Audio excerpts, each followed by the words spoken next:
जय जगन्नाथ दर्शक बंधु आम यूट्यूब चैनल श्रीकृष्णा स्टूडियो रे आपनकु स्वागत। बंधुगण आज आम जानिबा 24 अगस्त 2020 सोमवार दिन द्वादश राशि राशिफल विषय रे। एही दैनिक राशिफल चंद्रंक गोचर गणना को नहीं आधारित एवं चंद्रंक गोचर गणना आम जीवन रे बहुत प्रभाव पकई थाए। तो आसंतु सर्वप्रथमे जानिबा आजिर तिथि और राशि नक्षत्र विषय रे। आज होची 24 अगस्त 2020 सोमवार भाद्रव शुक्ल पक्ष षष्ठी दिवा 2 घंटा 31 मिनिट गते सप्तमी। आज स्वाति नक्षत्र दिवा 3 घंटा 20 मिनिट गते विशाखा नक्षत्र। आज तुला चंद्र ओहरात्र। आजिर शुभ बेला प्रातः 5 घंटा 35 मिनिट रु 7 घंटा 10 मिनिट पर्यंत।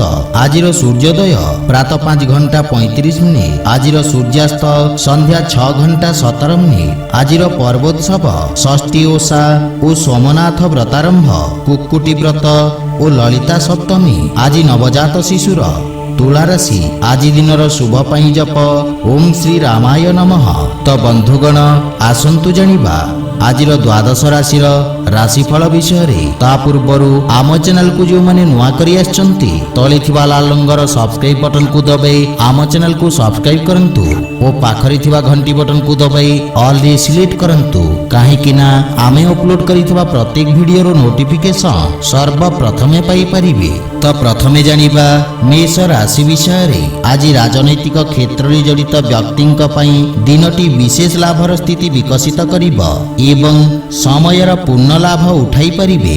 आपनक प्रभाव क्षेत्र रे वृद्धि घटिबो। अधिकारी वर्ग आपनक संगठनात्मक तथा नेतृत्व योग्यता को प्रशंसा करिबे। पारिवारिक जीवन रे जीवन साथी संपर्क रे मधुरतार भाव आसीबो। पारस्परिक भूल बुझाबना दूर हेबो। प्रेम जीवन रे एक नुआ प्रारंभ करिबे। कोनोसी नुआ कार्यर प्रारंभ माता पितांक आशीर्वाद नै कि करंतु सफलता पाई परिबे। संतानंक भविष्यत संबंधित समस्या आपनकु चिंतित करिबो। आर्थिक स्थिति मजबूत हेबो एवं आंशिक लाभ मध्य पाई परिबे। राजकीय पक्षरु धनार्जन रे सफलता मिलिबो। सामाजिक मान सम्मान रे वृद्धि हेबो। व्यावसायिक भागीदारी रे लाभ मिलिबो। विद्यार्थी छात्र छात्री माने बंधु मित्रंक सहयोग प्राप्त करिबे एवं त्वचा संबंधित विकार प्रति सावधान रहिबार आवश्यक रहिछि। आज आपण ओम नमः शिवाय मंत्र जप करंतु शुभ फल पाइबे। आसंतु जानिबा वृष राशि विषय रे।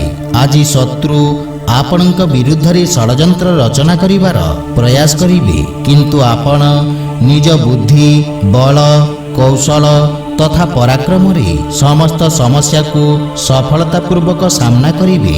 यातायात तथा पर्यटन व्यवसाय रे जड़ित व्यक्ति को किछि शुभ समाचार प्राप्ति हेबो। रोजगार क्षेत्र रे अनुकूलता आसीबो एवं नुआ व्यवसाय प्रारंभ करिबा पई समय अनुकूल नुहे। निज योजना को पुनः समीक्षा करिवार समय। पारिवारिक जीवन रे जीवन साथी सहित भूल बुझाबना दूर हेबो किंतु संतानक स्वास्थ्य तथा भविष्यत संबंधित चिंता आपनकु व्यथित करिबो। प्रेम जीवन रे एक नुआ प्रारंभ हेबो एवं संपर्क रे घनिष्ठता आसीबो।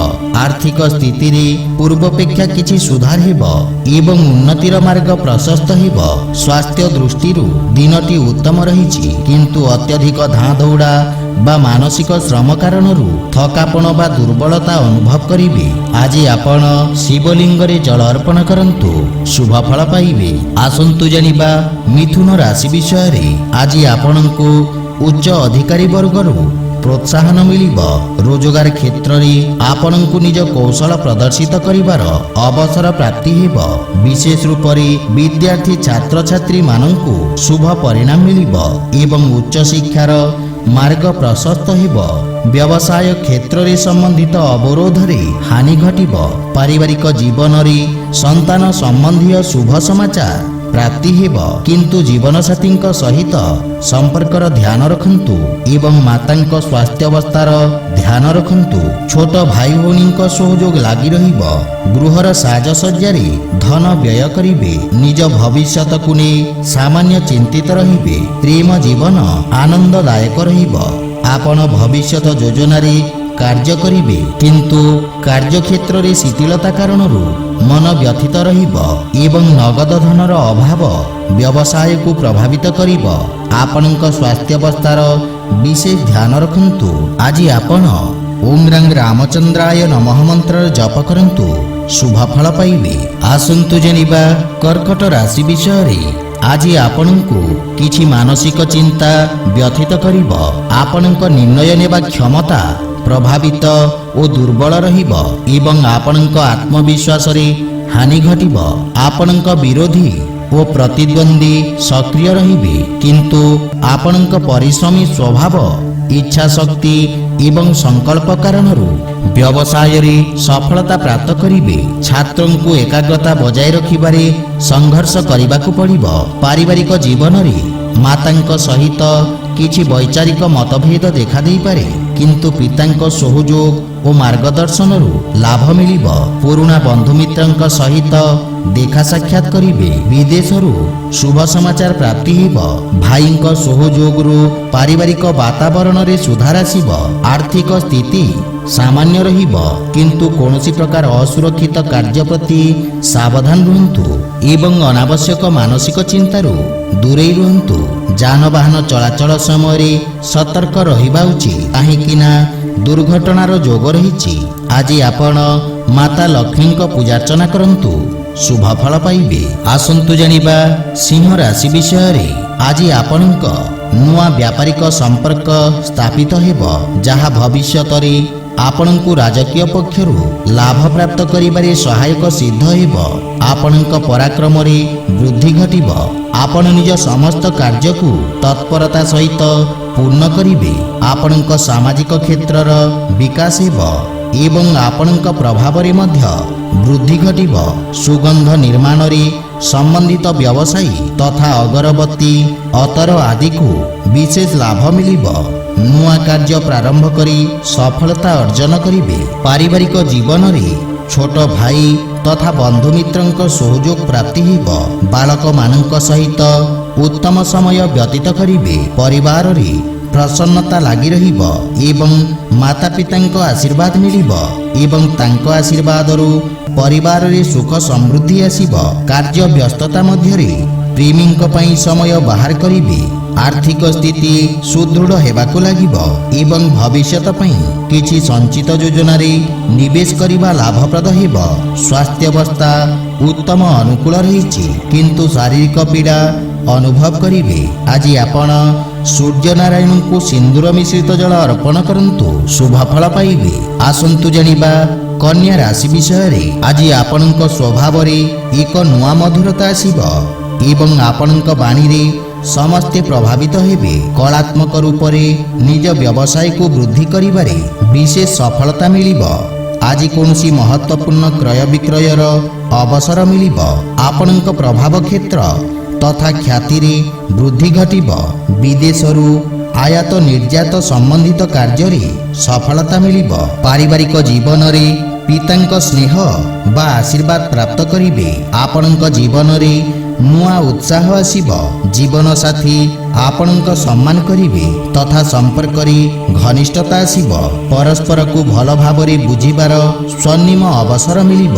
ପ୍ରେମ ସମ୍ବନ୍ଧ ପାଇଁ ସମୟ ଅନୁକୂଳ ରହିଛି ଏବଂ ପୂର୍ବରୁ ଲାଗି ରହିଥିବା ଦୂରତ୍ୱର ଅନ୍ତ ଘଟିବ।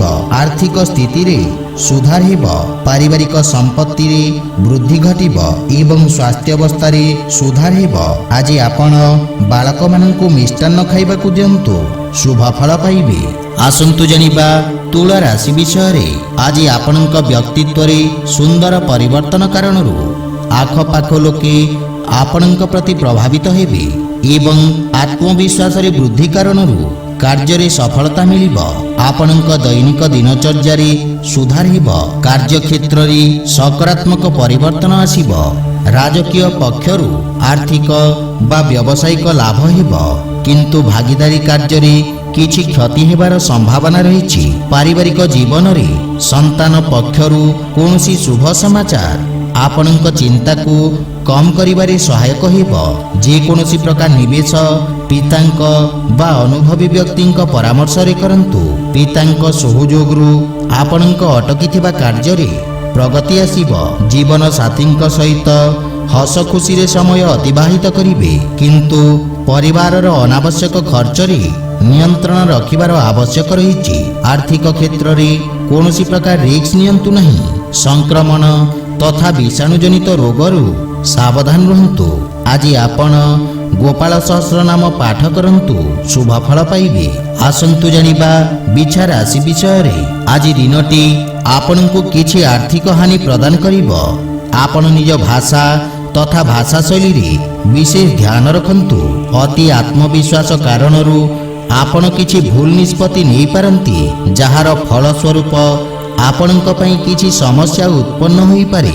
ଅନାବଶ୍ୟକ ବାଦବିବାଦ ଯୁକ୍ତିତର୍କରୁ ଦୂରେଇ ରୁହନ୍ତୁ, ଅନ୍ୟଥା ଆପଣଙ୍କ କ୍ଷତିର ସମ୍ଭାବନା ରହିଛି।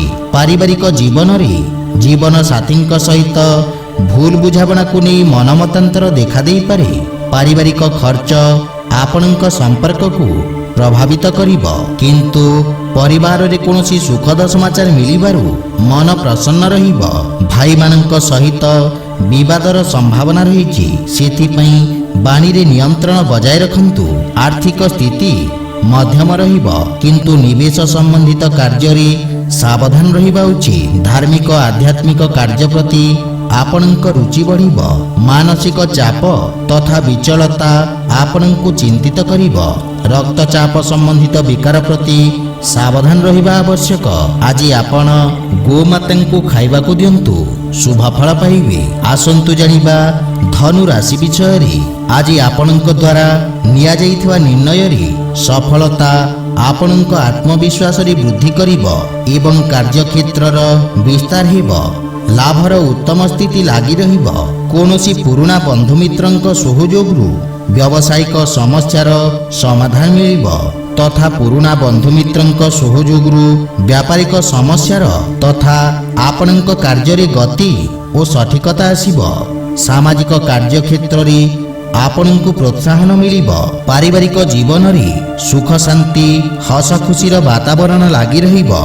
ଭାଇ ଭଉଣୀଙ୍କ ସହିତ ଉତ୍ତମ ସମୟ ବ୍ୟତୀତ କରିବେ। ସନ୍ତାନ ପକ୍ଷରୁ ସୁଖଦ ସମାଚାର ମିଳିବ। ପାରିବାରିକ ସୁଖ ସୁବିଧାରେ ବୃଦ୍ଧି ତଥା ଆନନ୍ଦ ପ୍ରାପ୍ତ କରିବେ ଏବଂ ପାରିବାରିକ ଦୂରତ୍ୱର ସମାପ୍ତ ହେବ। ପ୍ରେମ ସମ୍ବନ୍ଧ ପାଇଁ ସମୟ ଅନୁକୂଳ ରହିଛି ଏବଂ ବୈବାହିକ ଦାମ୍ପତ୍ୟ ଜୀବନ ସୁଖମୟ ହେବ। ଆପଣଙ୍କ ଆୟରେ ବୃଦ୍ଧି ଘଟିବ। ଦୀର୍ଘକାଳୀନ ନିବେଶରୁ ଆପଣ ଲାଭାନ୍ୱିତ ହେବେ। ସ୍ୱାସ୍ଥ୍ୟାବସ୍ଥା ଉତ୍ତମ ଅନୁକୂଳ ରହିଛି। ଆଜି ଆପଣ ଭଗବାନ ବିଷ୍ଣୁଙ୍କୁ ତୁଳସୀ ଅର୍ପଣ କରନ୍ତୁ, ଶୁଭ ଫଳ ପାଇବେ। ଆସନ୍ତୁ ଜାଣିବା ମକର ରାଶି ବିଷୟରେ। ଆଜି ଆପଣ ବ୍ୟବସାୟ ସମ୍ବନ୍ଧିତ କିଛି ମହତ୍ୱପୂର୍ଣ୍ଣ ବ୍ୟକ୍ତିଙ୍କ ସହିତ ସାକ୍ଷାତ କରିପାରନ୍ତି ଏବଂ ଆପଣଙ୍କ ବୁଦ୍ଧିମତ୍ତା ତଥା ବାଣୀ କୌଶଳରେ ସମସ୍ତଙ୍କୁ ପ୍ରଭାବିତ କରିବେ। କାର୍ଯ୍ୟକ୍ଷେତ୍ରରେ ଛୋଟ ଛୋଟ ସମସ୍ୟାର ସମାଧାନ କରିବାରେ ସଫଳ ହେବେ। ବିଦ୍ୟାର୍ଥୀମାନଙ୍କୁ ସଞ୍ଚାର ମାଧ୍ୟମରେ କୌଶଳ କ୍ଷେତ୍ରରେ ଉଚ୍ଚ ଶିକ୍ଷା ପ୍ରାପ୍ତ କରିବେ। ବିଦେଶରେ ଥିବା କୌଣସି ପାରିବାରିକ ସଦସ୍ୟଙ୍କ ବିଷୟରେ ଶୁଭ ସମାଚାର ପାଇ ମନ ପ୍ରସନ୍ନ ରହିବ। ପାରିବାରିକ ଜୀବନ ସୁଖମୟ ରହିବ।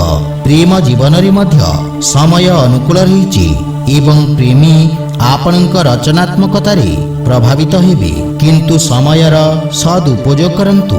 ଆର୍ଥିକ ସ୍ଥିତିରେ ନିବେଶ କରିବା ପୂର୍ବରୁ ଅନୁଭବୀ ବ୍ୟକ୍ତିଙ୍କ ପରାମର୍ଶ ନିଅନ୍ତୁ। ସ୍ୱାସ୍ଥ୍ୟାବସ୍ଥାରେ ଆଖି ସମ୍ବନ୍ଧିତ କଷ୍ଟ ହେବାର ସମ୍ଭାବନା ରହିଛି। ନିଦ୍ରା ତଥା ଦିନଚର୍ଯ୍ୟାକୁ ବ୍ୟବସ୍ଥିତ ରଖନ୍ତୁ। ଆଜି ଆପଣ ଅସହାୟ ବ୍ୟକ୍ତିଙ୍କୁ ସାହାଯ୍ୟ କରନ୍ତୁ, ଶୁଭ ଫଳ ପାଇବେ। ଆସନ୍ତୁ ଜାଣିବା କୁମ୍ଭ ରାଶି ବିଷୟରେ। ଆଜି ଆପଣଙ୍କ ଭାଗ୍ୟ ଆପଣଙ୍କ ସପକ୍ଷରେ ରହିବ। ବ୍ୟବସାୟରେ ଆକସ୍ମିକ ଲାଭ ହେବାର ଯୋଗ ରହିଛି। ଆପଣଙ୍କ ପାଇଁ ଅସୁରକ୍ଷିତ କାର୍ଯ୍ୟ ତଥା ସେୟାର ମାର୍କେଟ ଆଦିରୁ ମଧ୍ୟ ଲାଭ ପ୍ରାପ୍ତି କରିବାର ସ୍ଥିତି ଉତ୍ତମ ରହିବ। ଔଷଧ ତଥା ଖଣିଜ ପଦାର୍ଥ ବ୍ୟବସାୟରେ ଜଡ଼ିତ ବ୍ୟବସାୟୀଙ୍କୁ ବିଶେଷ ଲାଭ ମିଳିବାର ଯୋଗ ରହିଛି। ବିଦ୍ୟାର୍ଥୀ ଛାତ୍ରଛାତ୍ରୀମାନଙ୍କୁ ପରୀକ୍ଷା ପ୍ରସ୍ତୁତିରେ ସଫଳତା ମିଳିବ। ପାରିବାରିକ ଜୀବନରେ ପୈତୃକ ସମ୍ପତ୍ତି ପ୍ରାପ୍ତି ହେବାର ସମ୍ଭାବନା ରହିଛି। ପିତାଙ୍କ ଆଶୀର୍ବାଦ ବା ମାର୍ଗଦର୍ଶନ ଆପଣଙ୍କ ଭାଗ୍ୟକୁ ବୃଦ୍ଧି କରିବ।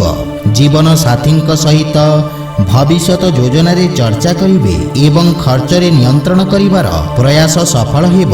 ପ୍ରେମ ଜୀବନରେ ବିବାହ ପ୍ରସ୍ତାବ ପାଇଁ ସମୟ ଶୁଭ ରହିଛି ଏବଂ ସକାରାତ୍ମକ ପରିଣାମ ପ୍ରାପ୍ତି ହେବ। ରାଜକୀୟ ପକ୍ଷରୁ ଆର୍ଥିକ ଲାଭର ପ୍ରବଳ ସମ୍ଭାବନା ରହିଛି। ଆର୍ଥିକ ସ୍ଥିତି ସୁଦୃଢ଼ ହେବାକୁ ଲାଗିବ ଏବଂ ନିବେଶରୁ ମଧ୍ୟ ଲାଭ ମିଳିବ। ପୁରୁଣା ରୋଗ ବା ସ୍ୱାସ୍ଥ୍ୟ ସମସ୍ୟାରୁ ମୁକ୍ତି ମିଳିବ। ଆଜି ଆପଣ ଶିବଲିଙ୍ଗରେ ବେଲପତ୍ର ଅର୍ପଣ କରନ୍ତୁ, ଶୁଭ ଫଳ ପାଇବେ। ଆସନ୍ତୁ ଜାଣିବା ମୀନ ରାଶି ବିଷୟରେ। ଆଜି ଆପଣଙ୍କ ମାନସିକ ଚିନ୍ତାର ସ୍ଥିତି ଆପଣଙ୍କୁ ଭ୍ରମିତ କରିବ। ଆବଶ୍ୟକ ନିର୍ଣ୍ଣୟ କିଛି ସମୟ ପାଇଁ ସ୍ଥଗିତ କରିବା ହିତକର ହେବ। ବରିଷ୍ଠ ବ୍ୟକ୍ତିଙ୍କ ପରାମର୍ଶ ଆପଣଙ୍କ ପାଇଁ ସହାୟକ ସିଦ୍ଧ ହେବ। କାର୍ଯ୍ୟକ୍ଷେତ୍ରରେ କୌଣସି ପ୍ରକାର ବାଦ ବିବାଦରୁ ଦୂରେଇ ରୁହନ୍ତୁ। ରାଜନୈତିକ କ୍ଷେତ୍ରର ବ୍ୟକ୍ତିଙ୍କୁ ନିଜ ଭାଷାରେ ନିୟନ୍ତ୍ରଣ ରଖିବା ଆବଶ୍ୟକ। ବିଦ୍ୟାର୍ଥୀମାନଙ୍କୁ ଅତି ଆତ୍ମବିଶ୍ୱାସ କାରଣରୁ କ୍ଷତିର ସମ୍ମୁଖୀନ କରିବାକୁ ପଡ଼ିବ। ଗୁରୁଜନଙ୍କ ମାର୍ଗଦର୍ଶନର ଅନୁପାଳନ କରନ୍ତୁ। ପାରିବାରିକ ଜୀବନରେ ଶ୍ୱଶୁର ଘର ପକ୍ଷରୁ କଠିନ ସମସ୍ୟାର ସାମ୍ନା କରିବାକୁ ପଡ଼ିପାରେ, ସେଥିପାଇଁ ସାବଧାନ ରୁହନ୍ତୁ ଏବଂ ବାଣୀରେ ନିୟନ୍ତ୍ରଣ ରଖନ୍ତୁ। ମାତାଙ୍କ ସ୍ୱାସ୍ଥ୍ୟାବସ୍ଥାର ବିଶେଷ ଧ୍ୟାନ ରଖନ୍ତୁ। ପରିବାରରେ କୌଣସି ବ୍ୟକ୍ତିଙ୍କ ସହିତ ମତଭେଦ ଦେଖାଦେଇପାରେ, କିନ୍ତୁ ଜୀବନସାଥୀଙ୍କ ସମ୍ପର୍କରେ ପ୍ରଗାଢ଼ତା ଆସିବ। ପ୍ରେମ ସମ୍ବନ୍ଧ ମାନସିକ ଶାନ୍ତି ବା ପ୍ରସନ୍ନତାର କାରଣ ହେବ। ଆର୍ଥିକ ସ୍ଥିତି ସ୍ଥିର ରହିବ। କୌଣସି ପ୍ରକାର ବ୍ୟବସାୟିକ ନିବେଶ ହାନିକାରକ ସିଦ୍ଧ ହେବ। ଅନିୟମିତ ରକ୍ତଚାପ ରୋଗୀ ନିଜ ସ୍ୱାସ୍ଥ୍ୟାବସ୍ଥାର ବିଶେଷ ଧ୍ୟାନ ରଖନ୍ତୁ। ଆଜି ଆପଣ ଭୋକିଲା ବ୍ୟକ୍ତିଙ୍କୁ ଭୋଜନ ଦାନ କରନ୍ତୁ, ଶୁଭ ଫଳ ପାଇବେ। ତ ବନ୍ଧୁଗଣ, ଏହା ଥିଲା ଆଜିର ଦ୍ୱାଦଶ ରାଶିର ରାଶିଫଳ ବିଷୟରେ। ଯଦି ଭିଡ଼ିଓଟି ଆପଣମାନଙ୍କୁ ଭଲ ଲାଗିଥାଏ, ଲାଇକ୍ ସେୟାର ଓ କମେଣ୍ଟ କରି ଜଣାନ୍ତୁ ଏବଂ ଏହିପରି ନିତିଦିନ ନିଜ ରାଶିଫଳ ବିଷୟରେ ଜାଣିବା ପାଇଁ ଆମ ଚ୍ୟାନେଲକୁ ସବସ୍କ୍ରାଇବ୍ କରନ୍ତୁ ଓ ପାଖରେ ଥିବା ଘଣ୍ଟି ବଟନକୁ ଦବାଇ ଅଲ୍ରେ ସିଲେକ୍ଟ କରନ୍ତୁ। ଜୟ ଜଗନ୍ନାଥ।